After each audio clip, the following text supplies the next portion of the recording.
Hey guys, and welcome to my July wrap up. This is gonna be really short, so yeah. So I filmed this video already, obviously. But I finished more books, so welcome again.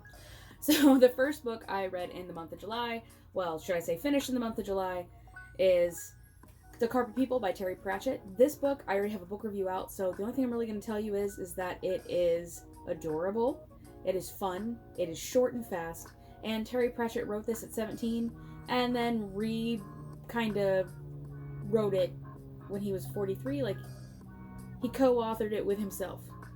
Time travel, sort of.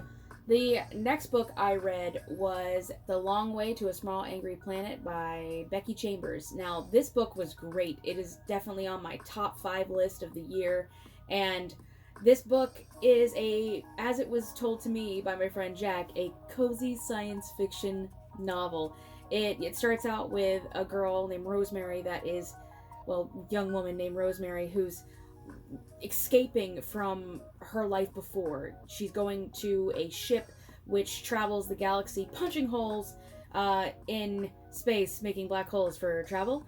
And the story just isn't about her. There's a whole cast of characters on this ship, and it is fun and funny and kind of a wild ride. It's got a lot of adventure and new things in it, and there's humans and there's other kinds of species, and it makes me jealous that we don't live in a time where humans and other sapiens or sapien-like species coexist peacefully.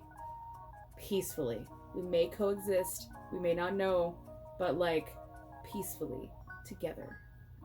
Yeah. So then the next book I finished was Shade by Chad Nicholas. This book was actually given to me as an ARC by Chad himself, and I have to say, wow, this has been an anticipated read for me from the gate. As soon as he announced it, I was so excited because I love Nightmare so much. I will tell you, what can I tell you? It is a psychological thriller, a crime thriller. It has a lot of action in it. If you're squeamish, it'd be hard for you to read, but I suggest reading it. I do have a video that talks about the cover reveal. I show the cover, I read the back to you, so check that out. I'll put a link up there. So, and then the last book I read, well, should I say I finished? I started it much earlier in the month, was Stephen King's Pet Sematary. I had a hard time reading this. It was just so boring for me in the beginning. There wasn't a lot that was interesting from chapter 1 to chapter 45. Chapter 45 and on was great.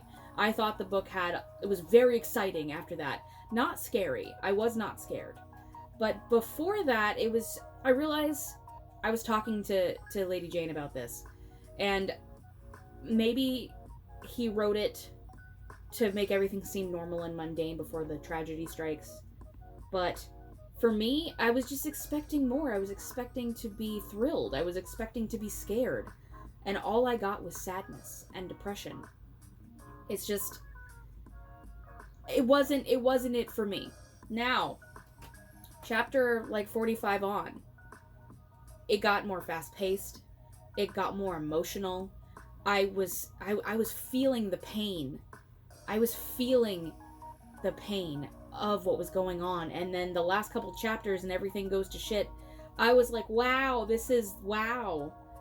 There's a few things at the end that I didn't quite understand, and if you have read this book, tell me if you know, and if you haven't read this book, you skip. The end. Bless you. Doggy sneezes. Doggy scratches. In the end, where Lewis is carrying Rachel up to the Micmac burial ground, and she's obviously dead. His hair is white. He looks like an older man. He sounds like Judd. I'm assuming. At least that's how I read it. What?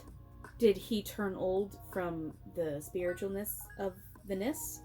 Or was it fright? Because I know sometimes people can get scared and their hair turn white. Okay. So, what?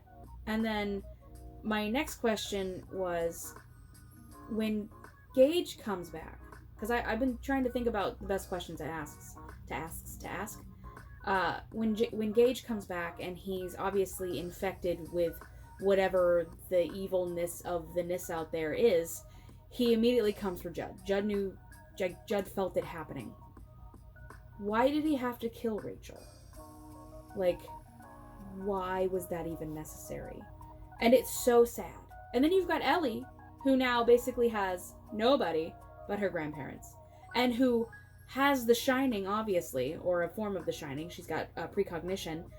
Like, what happened to her? Like, I have questions, and I realize these are questions that I'm sure other people have had, but if you can answer any of these questions, please comment down below and answer my questions. So that is it for my July. In August, I'm going to be doing a buddy read with Jack from Spread Bookjoy. If you haven't checked her channel out, do it. She's literally the sweetest person on the internet. She reads some great books. But we are going to be buddy reading 11/22/63 by Stephen King. I am reading it via ebook because my library only has one copy and it's out. Of course it's out. But I'm going to post a picture here to show you how big the thickums is thickums. Like, that is a big book. And I know I like big books and I cannot lie. Like, I am so excited. So look forward to that on her channel and mine. I can't wait to chat to her about it. I think this is going to be such a good reading experience. Man, I'm so excited for it. So I hope you guys had a great July and read lots of books. Have a beautiful August and read even more books or less books, whatever you feel. I'll talk to you guys later. Bye!